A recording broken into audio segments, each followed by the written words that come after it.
नमस्कार दोस्तों, हमारे चैनल खुलेआम टॉक्स में एक बार फिर आपका स्वागत है। दोस्तों, आज हम बात करने जा रहे हैं हमारे देश की कुश्ती चैंपियन विनेश फोगाट के बारे में, जिनका नाम आते ही मतलब काफ़ी कंट्रोवर्सीज़ सामने आ जाती है, जिसमें उन्होंने कुश्ती महासंघ के अध्यक्ष, तत्कालीन सांसद उस समय के श्री ब्रजभूषण शरण सिंह के ऊपर बहुत सारे गंभीर आरोप भी उन्होंने और उनकी पूरी टीम ने मिलकर लगाया हुआ था। दोस्तों, जस्ट 2-3 दिन पहले एक क्वालीफाइंग मैच हो रहा था कुछ एशियन गेम के लिए कि एशियन गेम में इंडिया को रिप्रेजेंट कौन करेगा। तो क्वालीफाइंग मैच में उनको जो है उनकी एक प्रतिद्वंदी मीनाक्षी गोयत, उन्होंने 6-4 से उनको हरा दिया। तो दोस्तों, हारने के बाद भी जो उनके स्टेटमेंट आए, वो काफ़ी पॉलिटिकल स्टेटमेंट थे। उन्होंने मतलब पहले तो जो है हारने के बाद सबसे पहले कि मैं बहुत सारे लोगों से लड़ के सिस्टम से लड़ी हूँ, तब जो है मतलब फिर से जो है कमबैक की हूँ, तो इसलिए हारने का कारण जो भी अपना बताया। प्लस उन्होंने ये भी बोला है कि मैं फिर से जो है आऊँगी। तो सबसे पहले मैं इनके बारे में बता देना चाहता हूँ कि फ़िलहाल अभी ये जो है तत्कालीन हरियाणा का जो भी विधानसभा सत्र चल रहा है, विधानसभा सेशन जो चल रहा है, उसमें ये एमएलए भी हैं कांग्रेस से। तो अब धीरे-धीरे इनकी जो भी बातें हैं, वो खेल खेल भावना से नहीं होती हैं। इनकी सारी बातें जो है पॉलिटिकल मतलब होती हैं, सब कुछ पॉलिटिकल स्टेटमेंट। इन लोगों की बेसिकली जो डिमांड थी उस समय कि कुश्ती संघ में जो भी इंटरनेशनल खेल रहा है, उसको किसी क्वालीफाइंग की ज़रूरत ना पड़े, उसको हर खेल में इंडिया की तरफ से रिप्रेज़ेंट करने के लिए भेजा जाए।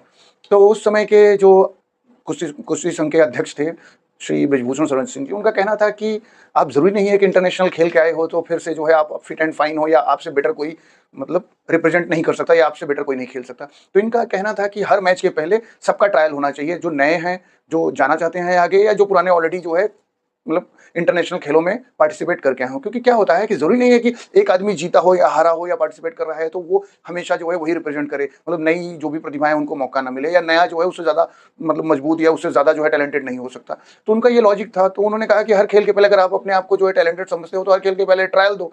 और ट्रायल देने का मतलब भई आप कोई इंटरनल कॉम्पिटिशन तो है नहीं कि आप विद इन कंट्री जो है आप लड़ रहे हो।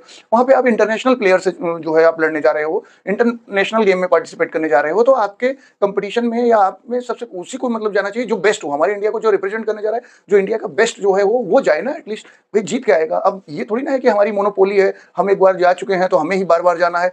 तो एक तरह से ये खेलों पे जो है ना एक पर्टिकुलर कुछ लोगों का जो है ना धीरे-धीरे कुश्ती खेल पे कब्जा होता चला जा रहा था, तो नई प्रतिभाओं को पूरी तरीके से मौका ही नहीं मिल रहा था। जब तत्कालीन अध्यक्ष जी ने जो है जब इस पे मतलब बदलाव किया, तो उनके ऊपर बहुत सारे उल्टे-सीधे आरोप लगाए, जो कि आज तक आरोप कभी सिद्ध नहीं हुआ और ना ही होंगे। तो ये पता नहीं क्यों ये मतलब अब महिलाओं का कह लीजिए या पुरुषों का कहीं पे भी हो, जब आप अपने क्षमता को जो है मतलब एक तरह से प्रूव नहीं कर पाते हो या कहीं पे जो है आपकी हार होती है, तो उस हार का ठीकरा जो है ना फोड़ने के लिए कोई ना कोई मतलब बहाना ढूँढते हो और किसी न किसी के ऊपर जो है उसका ब्लेम लगाना चाहते हो।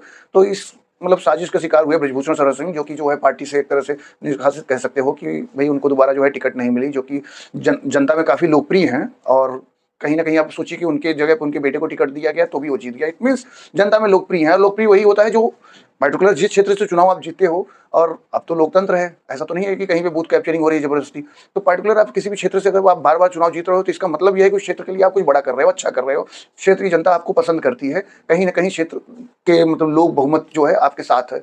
तो ऐसे लोगों को जो है गिराने में बहुत सारी शक्तियाँ लगी होती हैं। और साथ में जो है कुछ लोग अपने पर्सनल स्वार्थ के लिए किसी को के ऊपर कुछ भी किसी भी तरीके का आरोप लगा देते हैं। और उस आरोप के बाद जिस तरह से पॉलिटिकल पार्टीज़ में वो आई, जॉइन की और चुनाव लड़ी, हालाँकि जीती भी, तो उससे ये साबित हो जाता है कि कहीं न कहीं ये जो ब्रजभूषण शरण सिंह के खिलाफ जितनी भी चीज़ें बोली गई थी, ये एक पॉलिटिकल मुहिम था। और भई सिंपल सा है कि अगर आपने किसी के ऊपर आरोप लगाया और आरोप अगर साबित नहीं हुआ, तो इट मीन्स ये पॉलिटिकल मुहिम ही था ना। और बहुत सिंपल है ऐसे ही आरोप लगा देना कि यार हमारे साथ छेड़छाड़ हुआ, हमारे साथ ये हुआ, हमारे साथ वो हुआ। अरे जब हुआ आपने जो है उसको रेज़ किया, किसी तरीके का कोई एविडेंस कलेक्ट किया या किसी ने जो है उस चीज़ पे जो है पहल किया कि भई उसी समय तत्काल समय मतलब जब तक आपको फ़ायदा मिल रहा है, तब तक कोई छेड़छाड़ नहीं है, कुछ भी प्रॉब्लम नहीं है, everything is going on good. और जैसे ही आपको थोड़ा-सा जो है मतलब प्रिविलेज मिलना बंद हो गया, थोड़ा-सा ही जो है आपको मतलब कि उसी क्यू में खड़ा किया गया जिसमें जो है बाकी के खिलाड़ी खड़े हैं, तो बस उसको आपने जो है अपने ईगो पे लेकर किसी के ऊपर भी कुछ भी उल्टा-सीधा आरोप लगाना शुरू कर दिया।